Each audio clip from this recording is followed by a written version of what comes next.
Asterisk.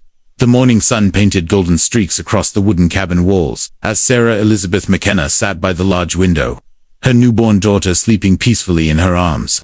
3 weeks had passed since little Mary's birth, and the silence of the mountain wilderness had become both a comfort and a weight upon her heart. Asterisk.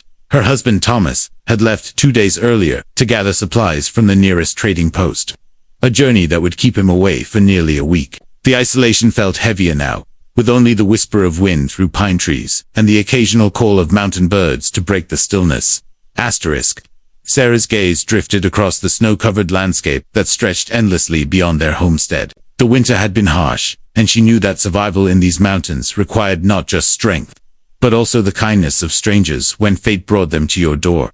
Asterisk. As she rocked gently in her chair, humming a soft lullaby her own mother had sung to her years ago, an unexpected sound broke through the morning quiet. Footsteps heavy, deliberate, approaching the cabin with purpose. Asterisk. Sarah's heart quickened, but she remained calm. Living on the frontier had taught her to listen carefully before reacting.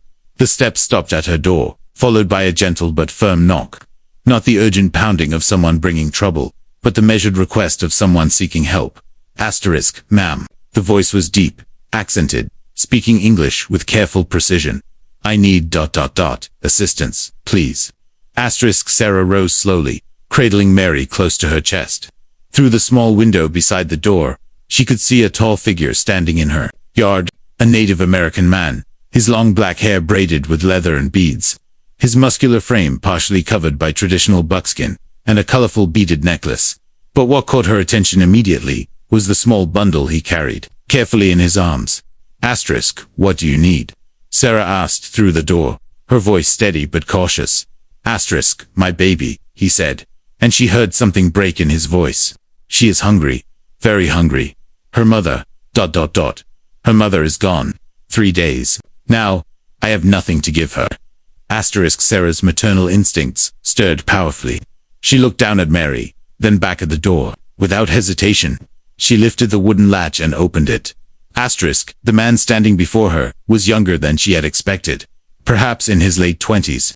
His dark eyes held a depth of sorrow that spoke of recent loss, but also of fierce determination. In his arms, wrapped in soft deer hide, was an infant who appeared to be only a few weeks old, the same age as Mary. Asterisk. I am Joseph, Running Bear, he said formally, inclining his head respectfully. My wife died bringing this child into the world. I have traveled far, looking for someone who might help. You have a baby. I thought ... I hoped ... Asterisk. Sarah didn't need him to finish. The infant in his arms was making the small, desperate sounds that every mother recognizes. The child was hungry, and without proper nourishment, would not survive much longer. Asterisk. Come inside, Sarah said, stepping back to allow him entry. Please. Asterisk. Joseph hesitated for a moment, clearly surprised by her immediate acceptance. He had expected fear, rejection, perhaps even hostility. Instead, this woman with kind eyes and gentle manner was welcoming him into her home. Asterisk. The cabin was warm and filled with the soft sense of cooking bread and pine wood. Joseph looked around briefly, taking in the simple but comfortable furnishings, the carefully tended fire, the obvious signs of a loving home being built in the wilderness. Asterisk. Sit there, Sarah said, indicating a chair near the fireplace. Let me see her. Asterisk. Joseph carefully placed the baby in Sarah's free arm. The infant was beautiful, with the delicate features of her Apache heritage and her father's strong bone structure. But she was clearly weak from hunger, her cries becoming more faint with each passing hour. Asterisk. What is her name? Sarah asked softly. Asterisk. She has no name yet, Joseph replied, his voice heavy with tradition and sorrow. In our way, she must live through her first moon before receiving her true name. But I call her Little Star, for she was born under the brightest star I had ever seen. Asterisk. Sarah looked down at Little Star, then at her own daughter Mary, sleeping contentedly after her recent feeding. The decision formed in her heart before her mind could question it. Asterisk. I can help, she said simply. Asterisk. For the next hour, Sarah nursed both babies, first Little Star, who fed eagerly and desperately, then Mary. Joseph sat quietly by the fire, watching this stranger care for his daughter, with the same gentle attention she gave her own child. Asterisk. Why? He asked eventually. Why do you help us? Many of your people would turn us away, or worse. Sarah considered his question as she continued. To rock both infants. When I look at her, I don't see Apache or white. I see a baby who needs care. I see a father who loves his child enough to swallow his pride and ask for help from strangers. She paused, looking directly at Joseph. I see what I hoped someone would do for Mary if she needed it, and I was gone. Joseph nodded slowly, understanding passing between them that went deeper than words. How long since your wife passed? Sarah asked gently. For days. She fought hard, but ... Joseph's voice trailed off. Little Star is all I have left of her. All I have left of anything. Sarah felt the weight of his loss, the desperate love of a father trying to save his child. You both can stay here until she's stronger. Until you've figured out what comes next. I cannot ask that of you. You're not asking. I'm offering. Over the following days, a routine developed. Joseph helped with woodcutting and repairs around the cabin, making himself useful while Sarah cared for both babies. He was quiet but observant, learning her ways while sharing stories of his own people, his wife and the life they had planned to build together. Little Star grew stronger. With each feeding, her cries became more robust, her grip firmer. The color returned to her small face, and she began to respond to voices and gentle touch. On the fourth evening, as they sat by the fire, with the babies sleeping peacefully, Joseph spoke quietly. She needs a mother, he said. Not just milk, but all the things mothers give. I can teach her to be Apache, to know her people's ways, but she needs more than I can provide alone. Sarah looked at Little Star, sleeping in the small cradleboard Joseph had crafted. What are you saying? I am saying that perhaps the spirits brought me to your door for more than just milk.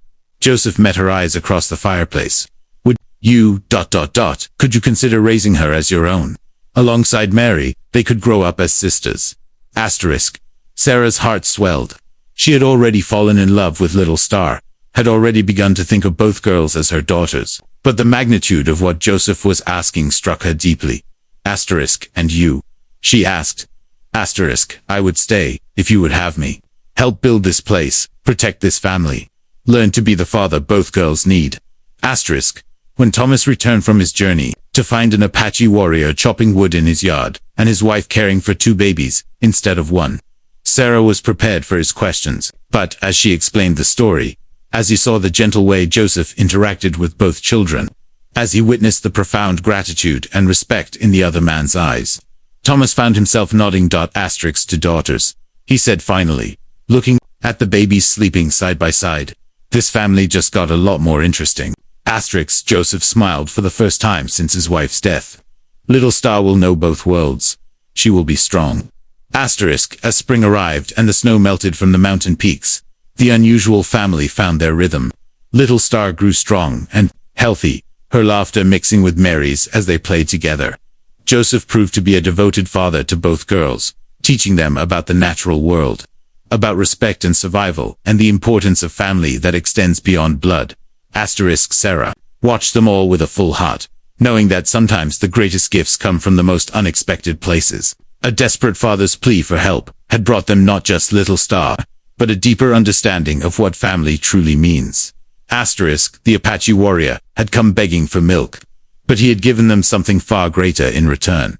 He had given them love, loyalty, and the beautiful truth that families are built not just by birth, but by choice, compassion, and the courage to open your heart to strangers who become something precious beyond measure.